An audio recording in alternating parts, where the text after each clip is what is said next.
Ele chama suas ovelhas pelo nome e as conduz para fora.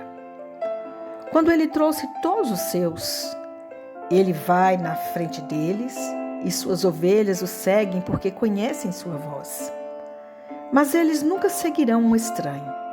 Na verdade, eles vão fugir dele porque não conhecem a voz de um estranho. João, capítulo 10, versículo 3 e 5. Yeshua frequentemente se refere a si mesmo como o pastor, o que não é apenas uma adorável imagem poética. Em vez disso, é uma afirmação messiânica ousada porque o pastor é frequentemente usado nas profecias do Antigo Testamento sobre a vida do Messias. Por exemplo, em Ezequiel 34, fornece o pano de fundo para a declaração de Yeshua sobre o julgamento futuro. Vejamos o que está escrito. Pois assim diz o soberano Senhor, eu mesmo procurarei as minhas ovelhas e cuidarei delas, como um pastor cuida de seu rebanho. Disperso quando está com eles, eu também cuidarei de minhas ovelhas. Quanto a vós, rebanho meu, assim diz o soberano Senhor, julgarei entre uma ovelha e outra, e entre carneiros e cabritos. Esta passagem em Ezequiel explica o julgamento entre ovelhas e cabras, que Yeshua cita no livro de Mateus, capítulo 25.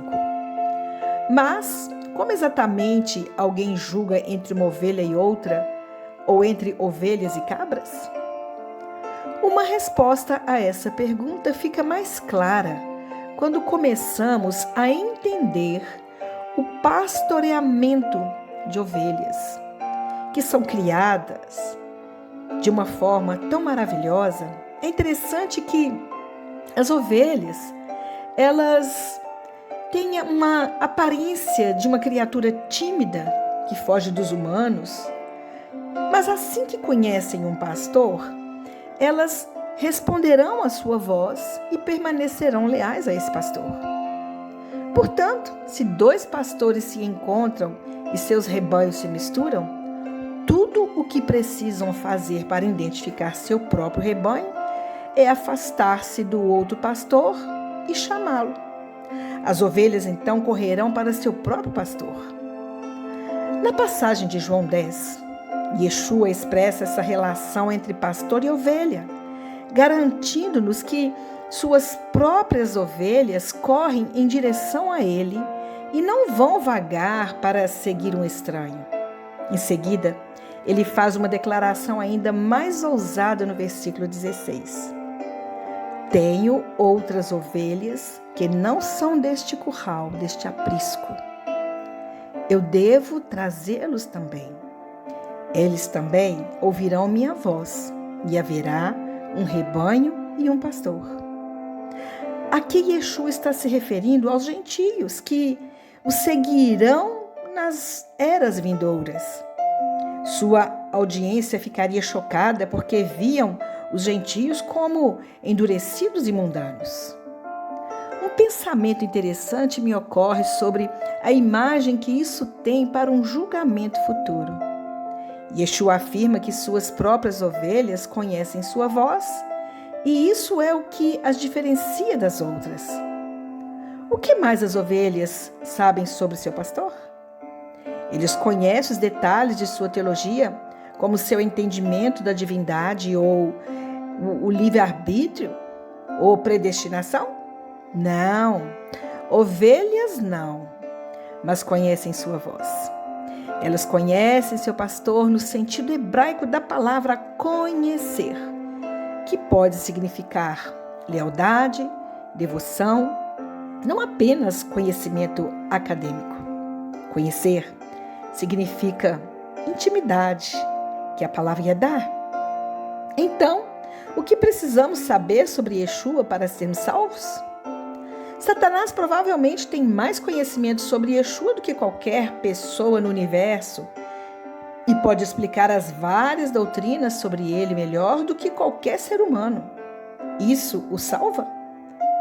Em contraste, existe realmente algum ser humano que tenha crença perfeita sobre Yeshua, mais do que ninguém é totalmente justo? Frequentemente, os crentes gostam de determinar o estado de salvação dos outros, examinando os detalhes de suas crenças e posturas sobre vários assuntos. Certamente, existem verdades básicas sobre Yeshua que devem estar no fundo da alma de cada crente. A mais importante sendo que Ele, nosso Senhor, e que morreu para nos redimir de nossos pecados. Mas além disso, eu me pergunto se, quando Yeshua vier novamente e julgar as ovelhas e os bodes, Ele não perguntará de que lado da cerca você está com seus problemas?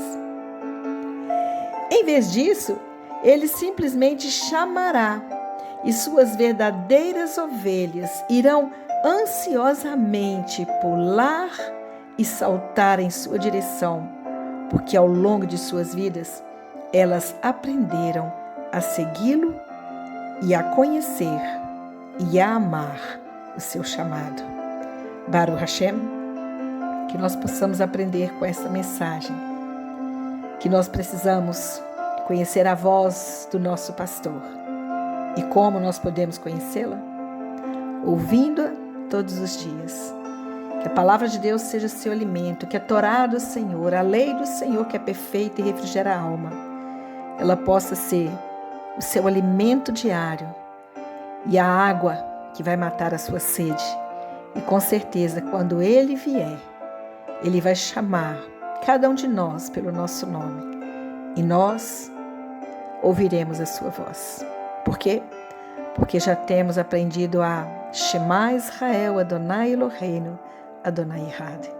A ouvir que o nosso Deus é um. Querido Deus, muito obrigada pela Tua palavra. Muito obrigada, Pai, porque ela é que faz as transformações dentro da nossa vida. Ela nos limpa, nos transforma. E o nosso coração se alegra muito, Pai, por cada detalhe que nós podemos descortinar na história da redenção. Muito obrigada, Pai, porque somos ovelhas do Teu pasto. Muito obrigada porque o Senhor reconhece suas ovelhas. O Senhor sabe quem elas são. E, conjuntamente, nós, como Tuas ovelhas, sabemos quem o Senhor é. E mesmo que o Senhor tenha que usar o seu cajado, a sua vara, não importa. Sabemos que todo o cuidado do pastor é sempre presente em nossas vidas. Mas há momentos também que esse pastor maravilhoso nos toma no colo, nos acaricia, trazendo descanso para o nosso corpo. E é tão prazeroso saber que temos um Pai amoroso como nosso eterno Deus e que seu Filho veio para cuidar de nossas vidas e do seu próprio rebanho. Pai, em nome de Yeshua, nos dê a Tua Shalom e o descanso que nós encontramos só em Ti. Em nome de Yeshua, nós oramos e agradecemos. Amém.